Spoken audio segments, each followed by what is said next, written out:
এবার মক্কা শরীফের আজান হবে। মক্কা শরীফের আজান হইল ছোট, মদিনার আজানটা হইল লম্বা, বাংলাদেশের আজানটা হইল আসতেছে। আসে একটু সবাই গলায় খাকি দেন, আল্লাহ করে আওয়াজটা ধরে দেন। এই কি কিশোরগঞ্জের আজান? দেখুন বক্তার আওয়াজ জোরে হয় না, জোরে কান আল্লাহু আকবার। মক্কা শরীফের আজান। মক্কায় গেলাম 14 সালে, আজানটা শুনতে পেলাম। কি রে, এটা কোন জায়গার আজান? ও মক্কা শরীফ, তাহলে আমি একটু শিখি।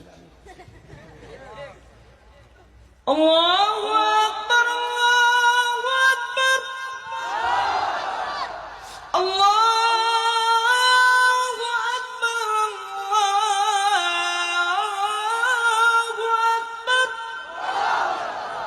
মক্কা। এবার মদিনায় রিয়াজুল জান্নাত, যেখানে সাদা কার্পেট বিছানো, সেই রিয়াজুল জান্নাত সাদা কার্পেটের উপরে মুয়াজ্জিন সাহেব সিঁড়ি ভাইয়া ওঠে, এতগুলো মাউথ স্পিকার, হাত কানে দেয় আবার ছাড়িয়ে দেয়, কিন্তু দাড়ি হইলে ছোট ছোট। আফসোস, নামার পরে ওনার পিছনে 3 দিন ঘুরলাম। আল্লাহ সাদিক, আল্লাহ হাজি বাঙ্গালি,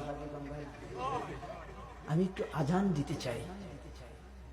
আজান শব্দটা বললাম, আমাকে একটু রুটি দিল, একটু চা দিল। ওই চা খাওয়া বাদ দিয়ে আমি মদিনার আজানটা দেওয়া শুরু করে দিলাম। হাজিরা জমা হয়ে গেল 14 সালে, তখন দাঁড়িয়ে উঠছে 7 গাছ।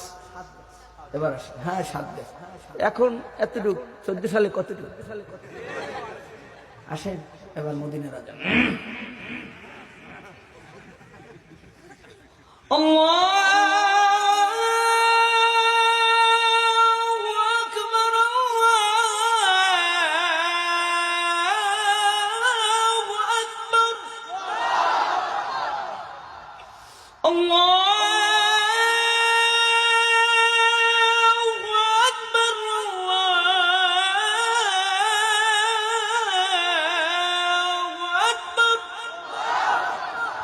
মদিনার আজান।